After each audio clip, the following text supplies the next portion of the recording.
Goejoen en hartelijk welkom vanuit het Abelensta stadion bij de wedstrijd Heerenveen-Ajax. Heerenveen begint met de rustige opbouw aan de linkerkant. Lucas Bijker, waar zit er vrij? Centraal achterin naar Van Aken, Sint-Juste en dan naar de rechterkant lijkt het mij de beste oplossing. Ja, de bal gaat naar de rechterkant, naar Doken Smit. Ja, Doken Smit, hij stoomt op. Trouwens, een leuk feitje, het shirt van Doken Smit is in het bezit van de 15-jarige fanatieke supporter Giel ter Haar uit Ljouwert. Dus dat is wel aardig. Een supporter uit Ljouwert had het shirtje van Doken Smit. Ik ben Giel, ik ben 15 jaar en we zijn hier in het voetbalmuseum in Lauwert. En waarom bist u een voetbalmuseum begonnen?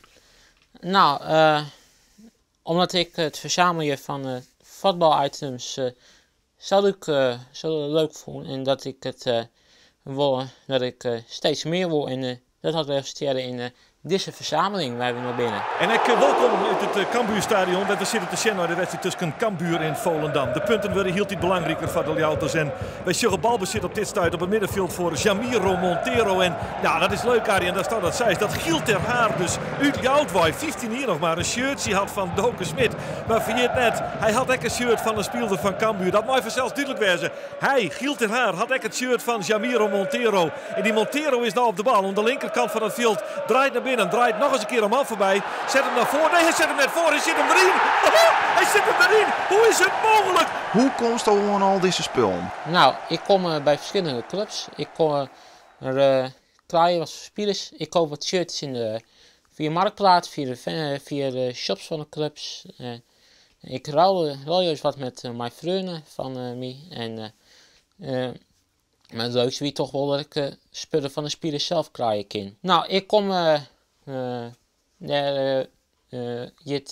werk van vrouw. Ik ga naar YouTube. Ik zag filmpjes van de trainingen van de clubs. Wie een speler gewoon sympathiek. Hoe wie die en derde beslis ik van die spelers, daar wil ik wat van hebben. En Doken Smit had nou de bal, maar er vast komen. Komt hij vast het van Doken Smit? Nou, Reza Goganiat. Ja, het is hier nul. Ja, en dan denk ik, Heerenveen en Cambuur. Ken dat wel?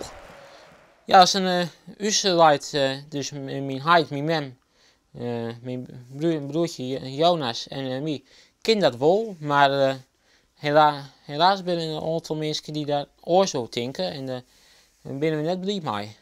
Jouwen de spelers nou ook altijd wat?